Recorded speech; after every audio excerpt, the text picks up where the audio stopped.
As the Biden administration pushes forward with its $1.9 trillion rescue package, one thing has become abundantly clear. There are two Americas. One is falling so far behind. People are actually talking about remedies that honestly would have never been considered in the United States before. Now, we know the lockdowns have been devastating for lower wage workers. Lost payrolls 10% lower this January from a year ago.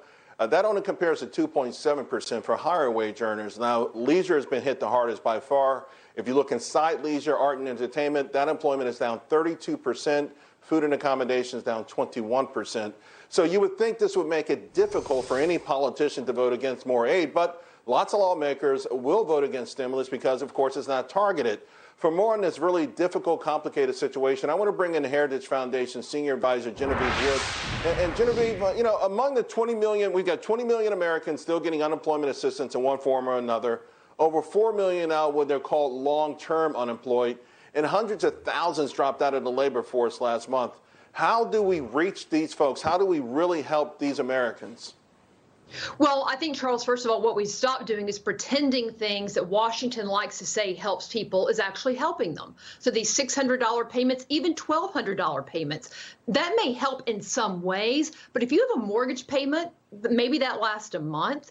That's not the long-term fix here. You've got to ensure that these businesses that employed many of those people are able to actually get back to work. But the fact that we've shut down so much of our economy, and in some states, some jurisdictions, it's obviously worse than others, that's where you're seeing the most suffering. And another thing we can do, Charles, we can start following the science, which we always hear the Biden administrations and the left talking about, and stop following the teachers' unions, which continue to shut down our schools. And for many parents, some people have started doing more homeschooling. Some people have decided to go to private schools, but not everybody can make those choices. And teacher unions are hurting those very parents and families the most. So it sounds like you're sort of in this Dave Ramsey camp, the big brouhaha last week. Dave Ramsey from the Tough Love School saying, hey, if $600 really can change your life, then you don't have a life. And thinking about that for a moment, beyond COVID, beyond the teachers unions, beyond the lockdowns and shutdowns, is there a proper medicine to make sure we don't end up with a system where we're actually paying people not to work because they don't think there's an alternative? Well, that's right. You've got to have an economy that's actually creating jobs, and you've got to have a government that stops putting regulations on businesses. Look, we know a lot more now than we did last April. We know ways to operate businesses that can be safe and give people the choice to come and buy goods and take part in buying services, whether it's going to restaurants or taking a cruise, whatever it happens that people want to do. We know a lot more about how to keep those things safe now. And in many jurisdictions, we're not allowing that. So we're not allowing people to have those jobs. Right. We're not allowing people to spend that money. And Charles, look, I think we're all sympathetic to people who truly need help.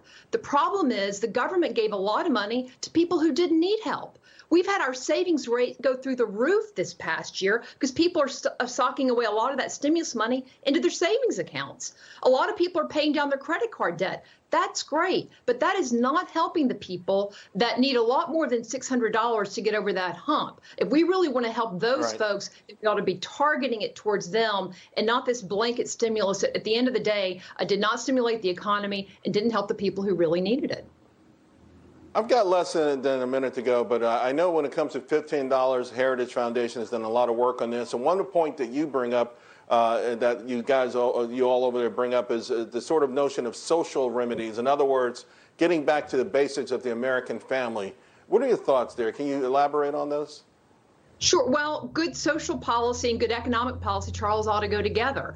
When you have something like the $15 minimum wage, it may sound good on its face, but what we know is that if you put that into place, you're going to have child care costs, for example, go up over 21% on average across the country. In some places, it's like 43%. That's almost $3,700, $3,800 for any couple that has 2 kids. That's a lot of money. That's 2 or 3 mortgage payments, depending on where you live. And so you got to look at those costs down across the board. We need parents and families to make those decisions, not bureaucrats in Washington.